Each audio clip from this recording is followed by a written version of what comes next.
Halo teman-teman, selamat datang kembali di channel Clinodex.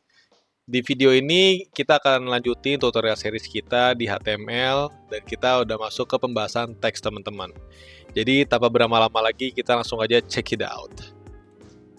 Jadi untuk teman-teman yang masih merasa bingung tentang apa itu teks gitu ya, jangan khawatir teman-teman. Di sini gue bakal ngebahas tuntas tentang teks itu seperti apa. Jadi untuk teman-teman yang mungkin udah tahu gitu ya tentang teks itu, feel free aja untuk sharing pengetahuan kalian tentang teks itu seperti apa di kolom komentar. Tapi untuk teman-teman yang belum tahu, ini bukan sebuah hashtag seperti sosial media, itu bukan teman-teman ya. Jadi daripada teman-teman masih bingung dan masih bertanya-tanya apa itu teks, kita lanjut aja ke slide selanjutnya. Jadi di sini kita bakal perkenalan dulu tentang teks itu apa ya teman-teman ya. Jadi teks itu instruksi buat browser. Anggap aja tag itu tuh kayak label atau perintah buat browser gitu ya. Contohnya kayak, ini bagian paragraf ya, atau ini bagian judul, atau ini bagian gambar, kayak gitu teman-teman. Terus yang kedua ditulis menggunakan kurung siku. Jadi sebenarnya kan tadi yang di halaman judul kita itu kan gue pakai teks teman-teman ya, yang ada kurung siku P gitu. Itu salah satu dari elemen teks teman-teman. Jadi itu adalah salah satu dari ciri-ciri teks. Terus yang ketiga, pada umumnya memiliki opening dan closing. Jadi mungkin gue bakal sedikit kasih gambaran teman-teman ya tentang opening dan closing dimaksud itu seperti apa. Jadi tadi kan untuk teks itu dia punya kurung siku gini ya. Nah ini adalah opening. Terus untuk closingnya itu dia seperti ini teman-teman. Nah jadi ini adalah opening dan ini adalah closing. Ini adalah salah satu ciri-ciri juga teman-teman pada teks. Terus selanjutnya itu adalah browser menggunakan tag untuk mengerti struktur dan makna konten. Jadi tanpa tag, browser itu nggak tahu nih teman-teman mana judul, mana teks biasa, mana gambar. Jadi tag itu tuh yang bikin halaman web kita tuh punya bentuk dan struktur gitu teman-teman. Nah selanjutnya kenapa sih tag itu penting gitu ya untuk browser kita? Jadi kalau misalkan nggak ada tag, semua teks itu bakal tampil lurus dari atas ke bawah. Jadi kayak baca catatan HP jadul. Jadi di sini bisa dilihat teman-teman ya untuk teksnya itu sendiri. Ini adalah halaman web tanpa menggunakan teks. Jadi bisa dilihat ya boring banget teman-teman. Nah ini tuh nggak banget lah kalau misalnya kita tampilkan di halaman web gitu. Dan yang sebelah kiri ini adalah halaman yang ibaratnya udah dikasih styling, terus juga untuk teksnya juga rapih, jadi kelihatan lebih menarik teman-teman. Dan di sini kan ada nih bagian kedua, tag itu bantu struktur, aksesibilitas, dan SEO. Jadi dia itu bakal bantu untuk screen reader lah gitu ya, buat orang berkebutuhan khusus, dan juga bakal ngebantu Google untuk baca halaman kita. Jadi intinya, makin bener nama tag lo, makin gampang juga web lo untuk dipahami. Kayak gitu. Terus semua web besar mulai dari tag yang sama. Jadi gini teman-teman, website sebesar YouTube, Tokped, Netflix, Instagram, itu tuh kalau misalkan kita buka view source-nya, fundamental strukturnya itu tetap pakai tag HTML dasar yang sama. Mungkin biar teman-teman nggak bingung, gue bakal kasih contohnya teman-teman ya. Ini gue bakal buka salah satu halaman web. Di sini kita bakal coba buka salah satu website, contohnya mungkin Tokopedia gitu ya. Nah, kita buka yang ini deh. Nah, ini adalah halaman utama dari Tokped. Nah, kalau misalkan kita klik kanan di sini teman-teman ya, atau Ctrl U di sini nih, ini teman-teman bisa ngeliat. Nah, dia itu basically adalah halaman HTML teman-teman ya, codingan HTML semua. Kayak gitu. Jadi itu yang dimaksud semua web besar itu dimulai dari HTML teman-teman. Jadi ya bisa dilihat lah ya. Ini ada doctype HTML, HTML length-nya apa bahasanya, ada head, kayak gitu teman-teman. Oke, kita balik lagi ke slide. Di sini kita bakal mengetahui ada berapa banyak sih tag di HTML teman-teman. Jadi di sini kita bakal mengetahui ada berapa banyak sih tag di HTML teman-teman. Jadi overall untuk jumlah tag di HTML itu ada sekitar lebih dari 100 teman-teman, 100 teks gitu ya. Tapi nggak semuanya itu dipakai. Nah, yang sering dipakai tuh ya paling sekitar 20-30 tag doang gitu ya. Yang sisanya itu ya jarang banget lah gitu. Atau misalkan buat kasus spesifik. Jadi tenang aja guys, lo nggak bakal perlu menghafal semuanya. Yang penting tahu aja nih yang sering kepake. Dan kabar baiknya, web developer itu 90% waktunya tuh ya paling cuma main sama belasan tag dasar. Contohnya kayak heading ya H1, H2 sampai H6, paragraph, anchor gitu yang A, image, div, section gitu dan teman-temannya. Jadi fondasinya itu paling cuma segitu tapi powernya gede teman-teman. Nah, ini adalah kategori tag HTML yang perlu teman-teman tahu. Jadi ada kategori teks, dia itu ada tadi ya heading H1 sampai H6, terus ada paragraf, span, strong, sama IM. Terus ada yang media, ada image, video, audio. Ada yang link, tadi yang anchor, layout, ada div, ada section, header, footer, terus ada table. Di sini ada table, terus TR, ada TD, terus ada form juga, input, label, button, dan seterusnya. Untuk yang list juga perlu teman-teman tahu gitu teman-teman ya. Nah, ini adalah struktur utama HTML yang sebenarnya di video sebelumnya itu udah gue sempat bahas teman-teman ya. Jadi HTML itu punya dua bagian besar, yang ini nih ada head sama body gitu ya. Nah, untuk yang head ini itu adalah info tentang halaman, jadi dia nggak bakal kelihatan langsung di browser. Yang isinya tuh cuma konten buat user lah gitu. Tapi infonya itu untuk buat browser. Jadi contohnya itu kayak judul tab, meta viewport, link, CSS, dan hal-hal teknis lainnya. Terus nextnya ada body. Kalau body ini tuh semua yang tampil di layar teman-teman. Kayak gitu ya.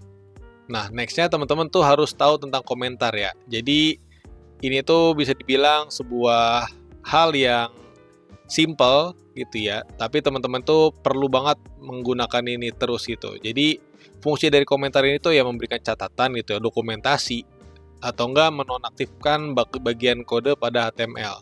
Jadi ini adalah contoh komentar pada HTML, dia menggunakan kurung siku juga, terus ada tanda seru, strip 2 kali, terus ini penutupnya gitu ya. Terus di sini isi komentarnya. Nanti kita bakal coba sedikit-sedikit ya untuk komentar.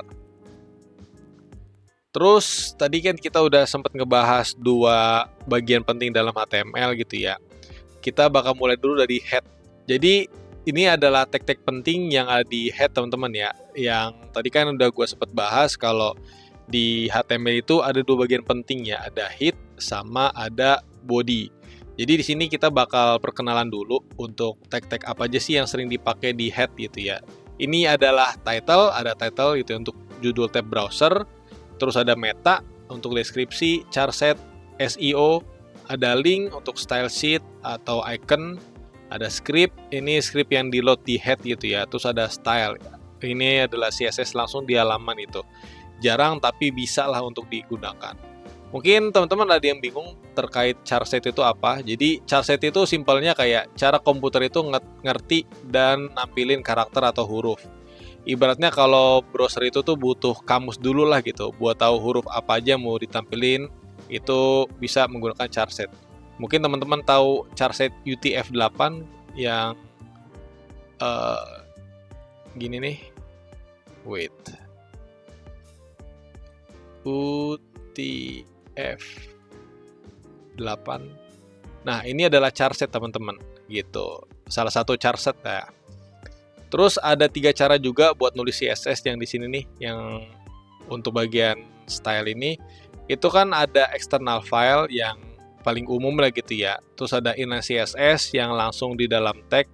Terus ada internal CSS menggunakan style. Nah, biasanya ada developer yang menggunakan internal CSS gitu di head. Kayak gitu teman-teman ya. Terus ada juga di body. Di body karena dia tuh bisa dibilang bagian yang bakal ditunjukkan lah gitu ke user, otomatis dia lebih banyak gitu untuk tag-tag yang dipakai. Jadi di sini ada heading, text dan heading itu ya. Ada header 1 sampai 6, terus ada P, paragraf, ada span itu buat teks kecil yang inline gitu ya. Terus ada strong, ini buat penekanan kuat. Ada IM itu kepanjangan dari emphasis, itu buat penekanan miring gitu ya. Terus abis itu untuk media itu ada image, ada video, ada audio. Tapi biasanya sih kalau di HTML zaman sekarang itu udah jarang penggunaan video, audio. Yang masih sering itu adalah image, teman-teman.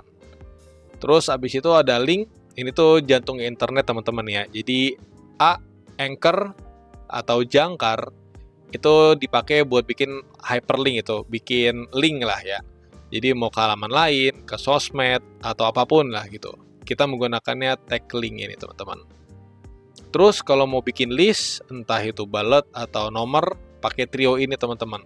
Jadi UL itu buat unordered, yang bullet list itu yang titik-titik. Terus ada OL itu buat order, dan tiap item itu masuk ke LI. L itu atau list lah ya. Jadi unordered itu buat yang bullet, yang titik-titik. OL itu untuk yang angka, yang 1, 2, 3 gitu ya. Dan L itu adalah ya daftar dari datanya gitu, daftar dari listnya. Terus ada table, ini struktur dasar dari table lah ya. Ada table itu wadahnya, TR itu table row atau baris, dan juga TD atau table data itu selnya, kayak gitu. Terus untuk bagian interaksi nih, untuk form, dia kalau misalkan mau isi data, login, search, register, itu semua pakai form. Jadi ada tag form, terus juga ini untuk wadahnya teman-teman ya. Terus ada input buat input data, button buat submit, terus ada label buat kasih teks penjelas gitu. Terus nextnya ada anatomi dari tag HTML. Jadi di sini ada 4 teman-teman ya, anatomi yang perlu teman-teman tahu. Jadi ada nama tag, ini kan A itu berarti kan anchor untuk link gitu ya. Ada href itu atribut gitu. Jadi atribut itu bisa dibilang settingan tambahan lah gitu buat si tag. Jadi kayak lo ngasih instruksi ekstra kayak link ini tuh mau mengarah kemana, atau warna teksnya apa, dan lain-lain. Itu masuknya atribut gitu teman-teman ya namanya. Terus habis itu ada value atau nilai, yang isinya ya adalah isi dari atribut tadi. Jadi kalau misalkan atribut itu apa yang mau disetting, value itu ya nilainya apa gitu, isinya apa. Terus di sini ada konten. Jadi ini adalah inner text teman-teman ya, yang isi yang bakal nampil nanti di halaman gitu, yang bakal user lihat atau klik. Jadi di sini ada contohnya teman-teman, outputnya seperti ini kurang lebih. Jadi karena kita makanya anchor gitu ya, otomatis dia bakal tampilannya seperti link kayak gini, warna biru dan ada garis underline kayak gini. Nah, setelah kita udah pelajarin teorinya, kayaknya kurang afdol nih kalau misalkan kita nggak praktek, teman-teman. Jadi, siapin VS Code kalian, kita ngoding. Oke, teman-teman, selamat datang di VS Code. Jadi, kita nggak bakal pakai notepad lagi untuk ngodingnya. Oke, jadi seperti biasa, teman-teman bisa bikin dulu aja untuk foldernya gitu ya. Terus di dalam foldernya itu bisa kasih nama. Kalau di sini gue text.html, tapi teman-teman bebas gitu ya untuk namainnya apa aja. Nah, ada fitur unik di VS Code yang teman-teman bisa gunakan. Kalau misalkan teman-teman itu menggunakan tanda seru gini, nah ini kan ada semacam suggestion ya, atau namanya itu emmet.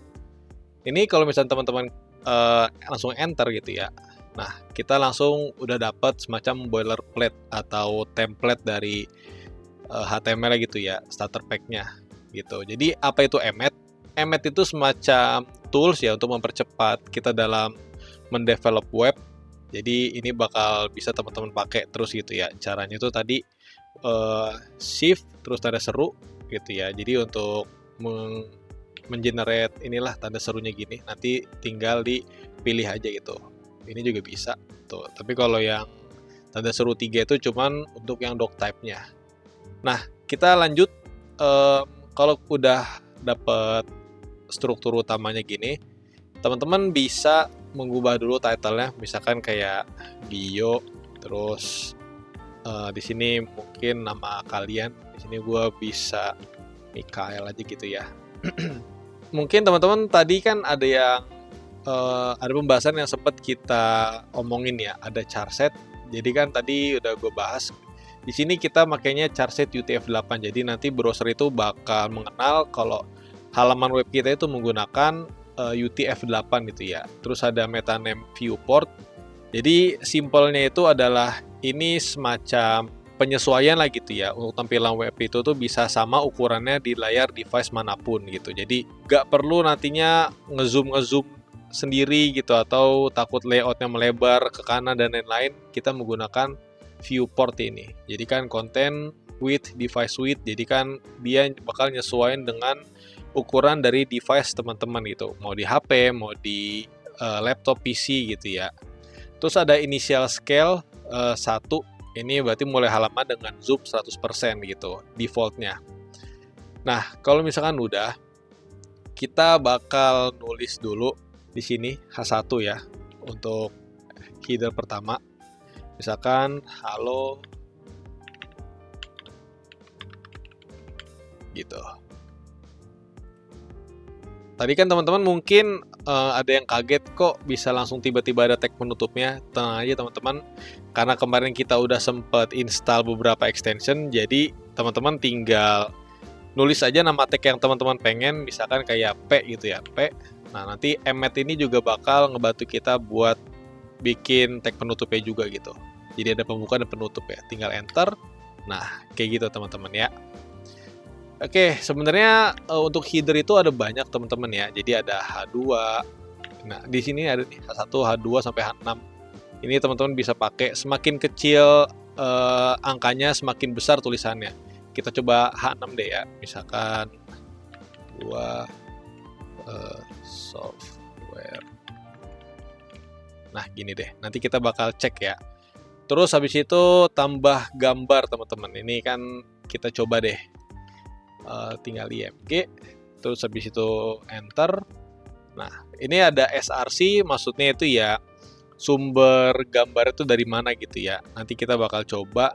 Terus ada alt juga, ini tuh untuk aksesibilitas dan SEO. Jadi misalkan di sini kita kasih alt-nya itu foto profil gitu ya. Terus mungkin kita ngasih sedikit styling, width-nya itu 150 aja gitu. Nah, untuk source image ini teman-teman bisa bikin atau bisa ngambil dari foto teman-teman. Di sini gue mungkin bakal ngambil dulu. Di sini gue bakal pakai logo Clinodex. Jadi di sini bisa ada shortcut juga, kontrol spasi. Nah, ini tinggal enter aja. Nanti langsung bakal nge-generate lokasi dari foto gua gitu. Jadi teman-teman bisa masukin dulu aja tadi ya untuk fotonya gitu, bebas mau foto apa aja. Di sini gue pakai logo, terus tinggal kontrol spasi. Nah, dia bakal langsung ngasih suggestion ya, karena kan kemarin kita sempat install Path Intelligence teman-teman ya. Jadi bakal mempermudah teman-teman untuk bikin path-nya lah gitu ya, menentukan path-nya. Nah, selanjutnya itu kita bisa tambahin paragraf deskripsi.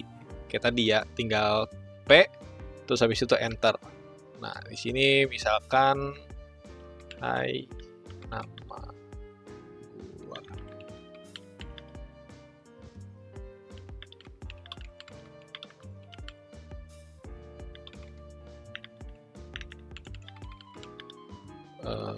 Halaman video pertama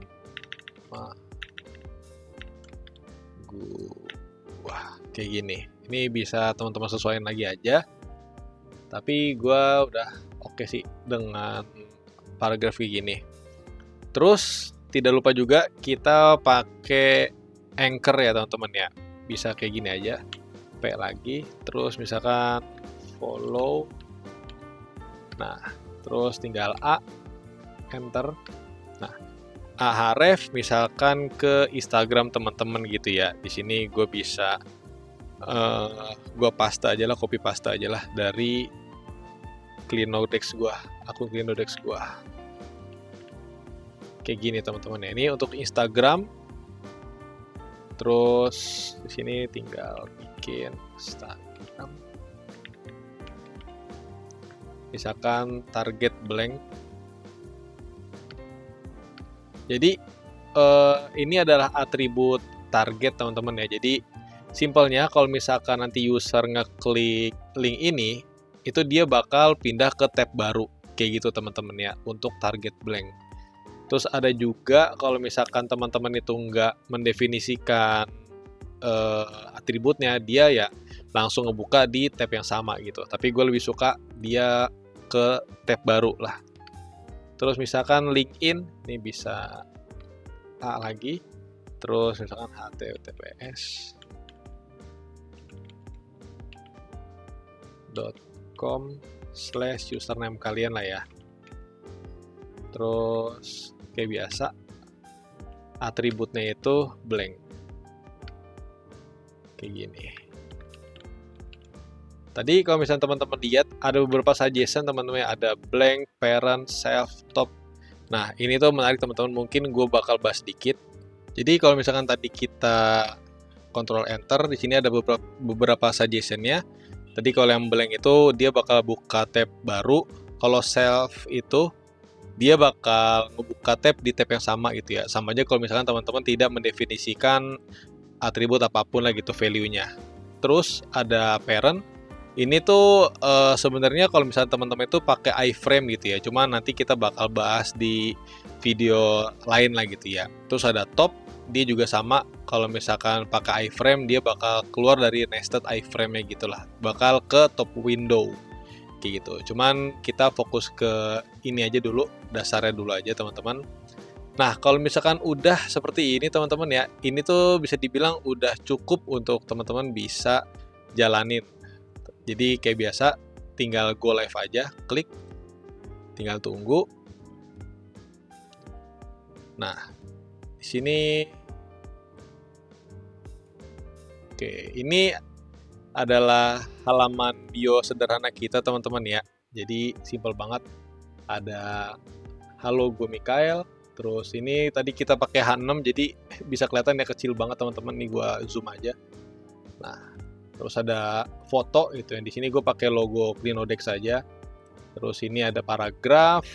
Terus ada anchor teman-teman ya. Jadi kalau misalkan kita klik nih Instagram, set, dia bakal langsung mengarah ke sosmed kita gitu ya, ke link yang emang tadi udah kita arahkan gitu. Nah, kayak gitu teman-teman. Terus yang LinkedIn juga sama. Nah, di sini bisa dia teman-teman ada sedikit perubahan. Kalau misalkan kita itu ngeklik linknya, dia bakal berubah jadi warna keunguan gitu. Dibanding kalau kita tuh belum mengklik linknya itu, dia masih berwarna kebiruan kayak gitu teman-teman. Oke, kalau misalkan udah, ini teman-teman bisa save aja. Caranya ya tinggal Ctrl S gitu ya ini. Gitu. Atau biar teman-teman nggak perlu capek-capek nge-save, auto save-nya bisa diaktifin ya teman-teman ya. Gitu. Nah, keren kan? Jadi selamat, ini adalah halaman bio pertama teman-teman. Jadi semoga bisa menambah pemahaman teman-teman ya untuk yang bagian teks ini gitu. Kita balik lagi ke slide. Kita udah masuk ke bagian recap teman-teman ya. Jadi di sini ada beberapa poin yang udah kita pelajari. Yang pertama ada tag, itu adalah instruksi dasar buat ngebentuk struktur halaman web. Terus ada heading, dia bakal bikin judul dan hierarki konten. Ada paragraf untuk naruh teks utama lah gitu ya dalam bentuk paragraf. Terus ada link untuk ngarahin ke halaman lain, sosmed atau URL lain. Terus ada image, dia bakal nampilin gambar dari file lokal atau URL. Terus ada meta viewport untuk bikin tampilan web jadi mobile friendly. Nah, kurang rasanya teman-teman kalau misalkan kita tuh tidak ada challenge gitu ya, tidak ada latihan untuk teman-teman. Jadi di sini gue pengen ada sedikit penambahan fitur ya bisa dibilang ya.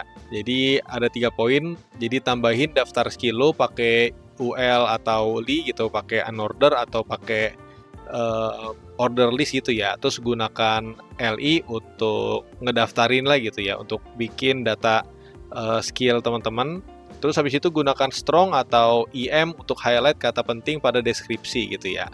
Terus tambahin mail tuh nama email supaya bisa kirim email menggunakan yang menggunakan anchor gitu. Jadi nanti bisa lebih interaktif lah gitu, sedikit interaktif. Jadi pakai mail to gitu teman-teman.